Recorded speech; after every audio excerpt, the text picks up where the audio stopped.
जबलपुर में प्रीति वाजपेयी ने किए ताबड़तोड़ दौरे और निरीक्षण। वरिष्ठ समाज सेविका, पूर्व जेडीए अध्यक्ष और भाजपा कार्य समिति की सदस्य श्रीमती प्रीति वाजपेयी ने जबलपुर में एक ही दिन में एक के बाद एक 4 स्थानों का निरीक्षण किया और उक्त स्थानों की जन समस्या और समाधान पर बात की।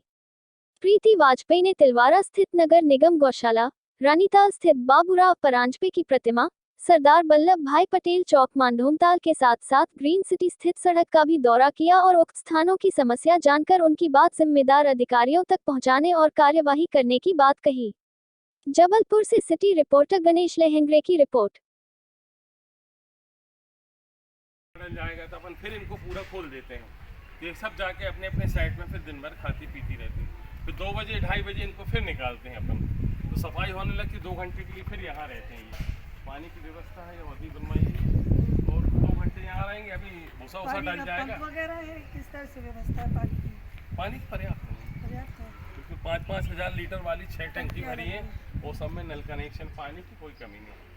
बस आपकी डिमांड ये कि एक शेड लग जाए यहाँ पर। हाँ जी, तो बारिश में जो पशु भीगते रहते हैं वो ना भीगते जी है ना। जी। यहाँ पर तिलवारा घाट स्थित नगर निगम की गौशाला में आए हैं और यहाँ पर गायों का कैसे संरक्षण होता है, किस तरह से उनकी देखभाल की जा रही है, ये सारा कुछ मैंने भाई साहब, आपका शुभ नाम?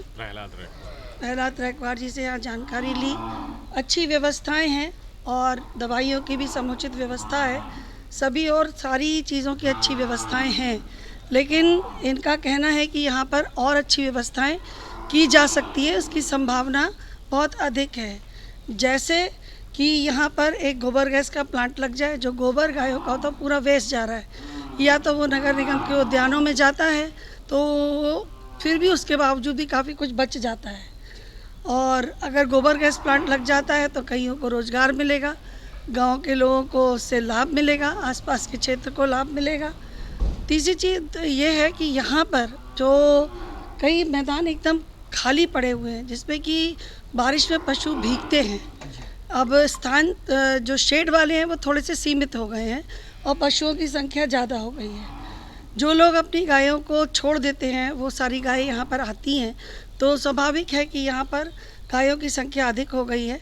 तो भाई साहब का ये कहना है कि यहाँ पर 3 जगह ओपन जो मैदान हैं उन पे शेड बन जाए और उसके बाद यहाँ पर एक बहुत ही अच्छा जो गौमूत्र से, आजकल हर चीज़ में गौमूत्र का इस्तेमाल किया जा रहा है, औषधियों में किया जा रहा है, हवन के लिए भी जब कंडे बनाए जाते हैं उसमें भी गौमूत्र का इस्तेमाल हो रहा है।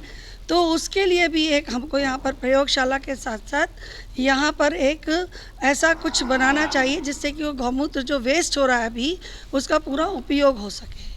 और इन्होंने जैसा बताया कि जो पशु आते हैं, एक्सीडेंटल पशु आते हैं, उनके लिए ICU वार्ड भी मैंने निरीक्षण किया, वो अलग है और वहाँ पर उनका पूरा उपचार किया जाता है, उन्हें पूरी समुचित दवाइयाँ दी जाती हैं, पोषण आहार भी पूरी नगर निगम की तरफ से व्यवस्था की जा रही है। तो बाकी सब तो ठीक है, लेकिन जो और अच्छा करने की संभावनाएं हैं उसकी तरफ नगर निगम ध्यान दे। जनप्रतिनिधि, हमारे समाज सेवी, दानदाता लोग, अगर हम अपना पशु संवर्धन करेंगे तो गौ माता से ज़्यादा हमको कोई कुछ नहीं दे सकता, ये सत्य है। तो हमें गौ माता की रक्षार्थ ये कार्य करना चाहिए। धन्यवाद। गौशाला सुपरवाइजर हूँ, 6 साल से गौशाला की देखभाल कर रहा हूँ यहाँ पर। प्रहलाद रैकवार। जन जागरण टीवी के माध्यम से लोगों तक पहुँचे, दानदाताओं तक पहुँचे, समाज सेवियों तक पहुँचे, NGO जो चला रहे हैं उन तक पहुँचे, जनप्रतिनिधियों तक पहुँचे और प्रशासनिक लोगों तक भी पहुँचे, है ना। जी धन्यवाद। आज मैं यहाँ पर कटंगा और पाटन के बाईपास पर खड़ी हूँ।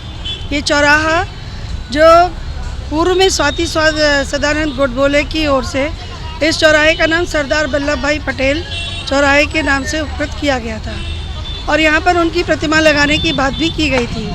आज मैं यहाँ पर आई हूँ तो इस क्षेत्र की इतनी गंदगी और उद्यान विभाग की उदासीनता देख रही हूँ।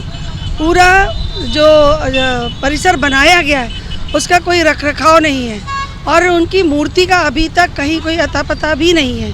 ये मूर्ति कब लगाई जाएगी, किस तिथि में लगाई जाएगी, ऐसा अभी हम लोगों को कहीं कुछ पता भी नहीं चल रहा है। तो मेरा अनुरोध है कि यहाँ पर शीघ्र सबसे पहले तो यहाँ की समुचित व्यवस्था कराएं, इस चौराहे का नवनिर्माण कराएं और उसके बाद हमारे लौह पुरुष सरदार वल्लभ भाई पटेल जी की मूर्ति शीघ्र यहाँ स्थापित की जाए, ऐसी नगर निगम से मैं प्रार्थना करती हूँ।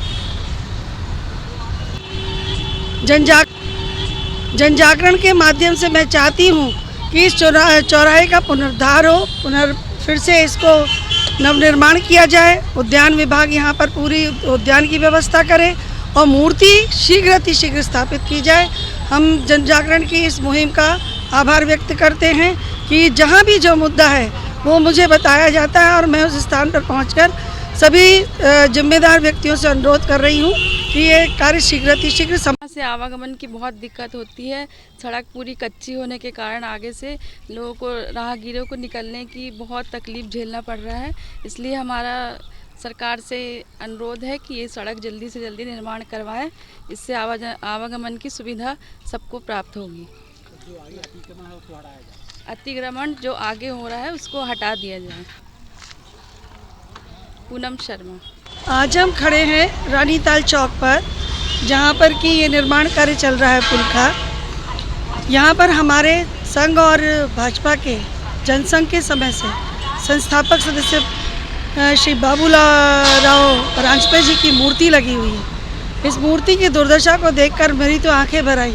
मैंने उनको जब से इस शहर में ब्याह कराई हूँ तब से देखा है और उनके कार्यकाल को भी देखा है। मैं देख रही हूँ कि मूर्ति इस तरह से पुल के निर्माण कार्य की वजह से या किस वजह से इस तरह क्षतिग्रस्त हुई है, जिस पर किसी भी जवाबदार जनप्रतिनिधियों का, हमारे भाजपा के जनप्रतिनिधियों का, नगर निगम के जनप्रतिनिधियों का, प्रशासनिक अधिकारियों का किसी का ध्यान इनकी तरफ आकर्षित क्यों नहीं हो रहा है। मूर्ति जिस तरह से छिन्न भिन्न हो रही है, तो मेरा अनुरोध है सभी से कि इस मूर्ति को यहाँ से स्थानांतरित करके सुरक्षित जगह पर रखें। जब पुल का निर्माण हो जाए तब इसको फिर पुनः यहाँ पर स्थापित किया जाए, उसकी मरम्मत करवा के। उन पर जो माला चढ़ी हुई है वो भी काली पड़ चुकी है और ये देख करके मेरा हृदय तो बहुत ही दुखी हो गया है और मुझे ऐसा लग रहा है कि मैं अब क्या कर सकती हूँ। तो जनजागरण के माध्यम से ये बात मैं सभी लोगों तक पहुँचाना चाहती हूँ कि शीघ्र और भाजपा के नगर अध्यक्ष से भी ये कहना चाहती हूँ कि वो इस पर संज्ञान लें और इस पर विधिवत इसका निराकरण करें। धन्यवाद।